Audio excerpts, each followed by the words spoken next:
Gentleman from Tennessee is recognized. Thank you, Chairman Takano. Thank you for bringing this bill to the floor, and thank you, the ranking member, for your support as well. I rise today in support of our bill, H.R. 6863, to name the Memphis VA Hospital in honor of a true World War II hero and a hero in American life, Lieutenant Colonel Luke Weathers, Jr. I didn't know of Lieutenant Colonel Weathers until his passing, but I read about his passing in the Memphis newspaper, The Commercial Appeal, and I went and attended his funeral at Little Flower Church, where he was a member, and I think he integrated the church. The church is a large church, and it was packed. In spite of the fact that he had moved to retire to Arizona, I think it was Tucson, maybe 15 or 20 years earlier. But people knew Lieutenant Weathers, they knew his work, they knew his good deeds in the community and his actions.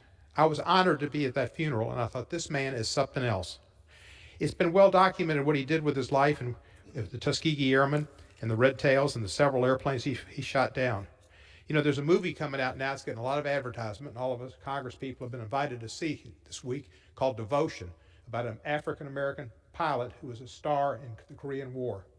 Well, it's Lieutenant Colonel Weathers and the Tuskegee Airmen that were the predecessors of that gentleman's opportunity to defend his country and to show his skills. And that's another reason why his name at the Veterans Hospital would be so important to inspire people to go into a military career and pursue aviation, which Lieutenant Colonel Weathers encouraged people to do, particularly African-American young men.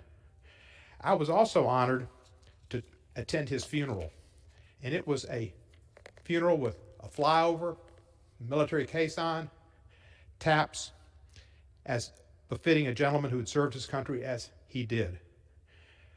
His family, very strong in Memphis in support of their father's legacy, and that's where I met them, at St. Therese Little Flower Church at his funeral in 2011. Lieutenant Colonel Weathers paved the way for many to become pilots, and his legacy endures in the countless lives that he touched. I want to thank our Tennessee delegation that was unanimous in supporting this legislation and this change of name, or this naming. It's never been named before, which unanimously names the new Memphis VA Medical Center. It was also endorsed by the American Legion, the Disabled American Veterans, and the Veterans of Foreign Wars. And I thank Chairman Takano, Ranking Member Vost, and members of the House Veterans Affairs Committee for advancing the bill through the committee and bringing it to the floor today. And I thank Mr. Hoyer for his help with that too. We've done a good thing today to honor a true American hero. Think fondly of him.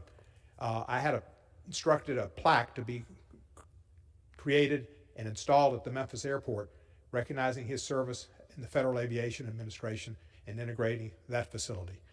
I'm honored that I'll be a part of keeping his memory alive forever. I yield back the balance of my time.